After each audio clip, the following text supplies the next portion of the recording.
All right, folks, welcome back to PrepperNow. This is a bit of an update. Kind of some concerning things. So first, let's go back and let's talk about what's going to be talked about in the crisis report. Of course, that is my news channel. It is youtube.com/@crisis report. It's 30 to 45 minutes and basically just goes through everything. It is as comprehensive as it gets. It's no BS. A little bit of analysis, but I just fire off what's going on from about 35 different news sources of every varying degree, from pro-Eastern to pro-Western to I could care less about everything. So there was ATACMS used that were, I think 5 of them were used in the Kursk region, and right now basically what they're saying is that it took out one of the S-400s. It's a Russian air defense system. They're one of the best on the planet.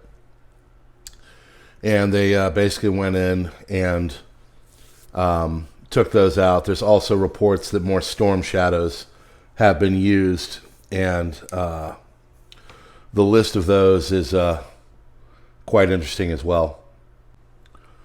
Now, those have been supposedly used in a few different areas of, I believe, Donetsk or Russia.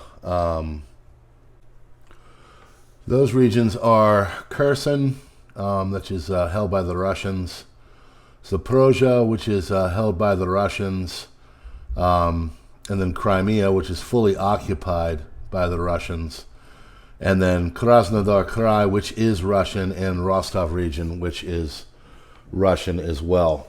So that is the update there. So they're still using these things, and the fear is that there's going to be more use of these. And so there's been some articles that have come out, and I'm just going to kind of tell you about them right now, about where they're thinking about where they might be putting these missile strikes. So Ukraine may launch the next of these on the Rostov region. Okay, so the Storm Shadows supposedly have been used overnight on those, but there are 4 military airfields that are located in this Rostov region. Of course, it is abutted to the eastern portions of what formerly was Ukraine and is now occupied by Russia. So it quotes and says, and I believe this is the Wall Street Journal, it says Washington previously compiled a map of 200 military targets in Russia for the ATACMS missiles. Now, this is what really angers the Russians. The ATACMS, sure, they're getting fired by the Ukrainian army, but everything is detailed intelligence-wise and geospatially by the American and NATO forces. So they're sitting there like, oh yeah, you got your hands clean, but no, you don't. You guys are the ones that are directing where we should be hitting. So the intelligence, the coordinates, everything, all done by the West. So the Ukrainian armed forces can strike at least 4 military airfields in Rostov region with American long-range weapons, okay? So they took this map, they found 200 different places that are all military targets, and of course they say, oh, we're not doing residential or whatever, but you know, I don't think the Ukrainians are really caring about what happens at this point. I think they're just really kind of holding on for dear life and trying to make it so there is a joining in with them by the NATO, Americans, whatever, whoever will join them. They're just kind of hoping that this is going to happen.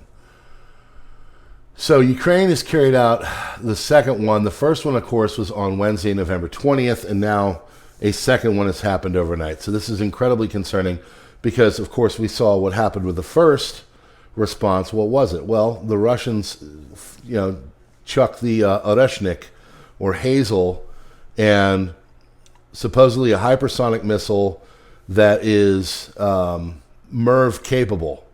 Okay, the multiple independent reentry vehicle format, which is usually for ICBMs or intercontinental ballistic missiles. Now, there's been conjecture whether this thing is an ICBM, whether it's an MRBM, whether it's just a, it doesn't matter. The thing destroys. It had a 1.2, I heard in one case, 1.7 ton warhead, or, just explosive on the tip. So it can damage. It's not, super accurate where it can pin down to, a couple meters, but it can go and really have a nasty effect on, say, a neighborhood. Okay, so this is all problematic. A lot of people are really worried about this. So Thursday night, Russia launched that MRBM, I think is what it is now as I'm reading. It hit Yuzmash in Dnipro. And, of course, Vlad has threatened to use even more. And now he's saying that they're going to take this thing and put it into their regular daily use. So, Ukrainian armed forces basically sat back for a while. And now, of course, 4 or 5 days later, here they are again, doing it again. So, another thing that has happened, this is an interesting one. It is being reported, I think this is Bloomberg, that Biden wanted to announce an invitation to Ukraine to join NATO directly after Trump won the election. But for some reason, he abandoned this idea, okay? So he wanted to strengthen support for Kiev because he was worried that, in his words, or at least in the West's words, that Trump would lead the matter to negotiations. And, of course, the Biden administration, per Bloomberg, considered the possibility of publicly calling for a formal invitation for Ukraine to join NATO. Now, what do you think would happen with Mr. Vlad and Russia and everybody else on their side of things if that had happened? There would have been a mass anger, outpouring, whatever, and escalatory measures would have gone up. Now, the good news is that isn't happening. There's actually word now of a potential ceasefire that is being negotiated that does have some terms that are desired by the Russians. Who's doing that and all that, and whether it goes in, I don't know. I mean, if I had a nickel for every ceasefire between the Middle East and the SMO that was supposedly going to come down, tomorrow, I could literally pay for my mortgage. So, the White House decided to abandon it given the low probability of success in the short term. So, I guess they thought, you know what, instead of that, we'll go with the ATACMS route to get things up. So, bilateral security agreements are considered more viable. Anyway, they wrote that Biden is now trying to send maximum assistance to Kiev ahead of his departure from power, and the U.S. president options are limited. It says, quote, most of the remaining money can only be used for weapons already in the Pentagon stockpiles. Cutting funds too much would jeopardize the United States' own defense. But, who cares about that? Anyway, that's an update I wanted to give to you. Please, of course, hit the like button, do the subscribe thing if you are new here. And what I would like for you to do, of course, is check out the other links in the description. That would be wonderful. You can join me on X, on Twitter, on Minds, on Gab, on Truth Social. And then, of course, I always put a lot out on Subscribestar and Locals. Those are $3 a month. Or you can become a member here on YouTube and get the first of the first through the community pages when missiles start getting chucked between these belligerents. Anyway, hopefully you checked out the Doom stream last night. Just an old-fashioned Doom stream. So for those that don't know, I used to do those all the time. I do them from time to time now. Talking more financial stuff, but very important, as it were.